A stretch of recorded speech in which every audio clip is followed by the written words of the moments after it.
This is the way we move most of our heavy goods around these days, in container lorries along motorways. But back in 1730, before motorways or trains had even been thought of, people were looking for a way of transporting something heavy and bulky from County Tyrone here to the coast. But what were they trying to transport? This sign will give you a clue.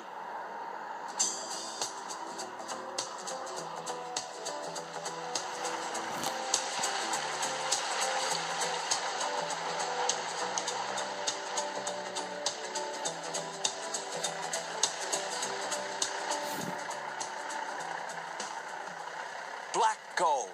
Well, coal to you and me.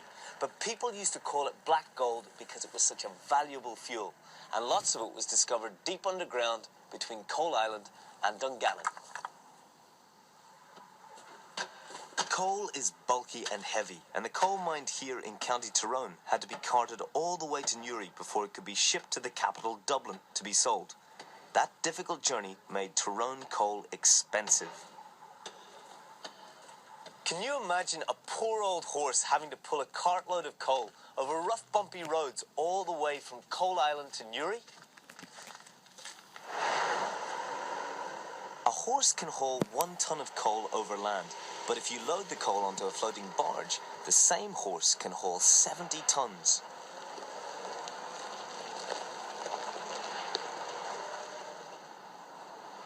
How can you turn an inland town like Coal Island into a port? But they did, and the coal boats used to dock right in the centre of the town.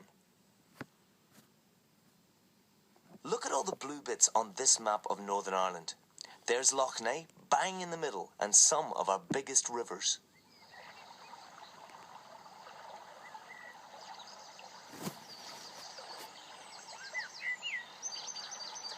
The problem with rivers is they don't always flow exactly where you want them to go, and sometimes they're not deep enough to carry a boat. What they needed were canals.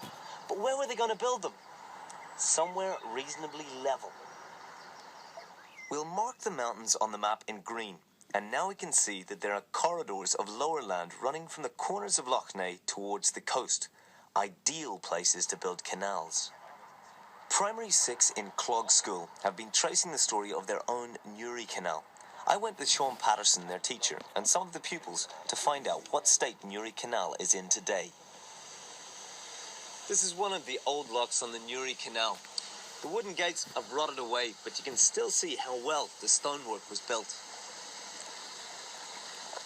Newry Canal was the first true canal in the British Isles because it was built right from scratch. It wasn't a river which was altered to make it more navigable. So 250 years ago there were no diggers or JCBs. What did they use to dig the canal? They used wheelbarrows and buckets and shovels and spades and picks to build it. So Sinead, there was a special name for the people that dug the canal. What was it? Navvies. Why were they called navvies?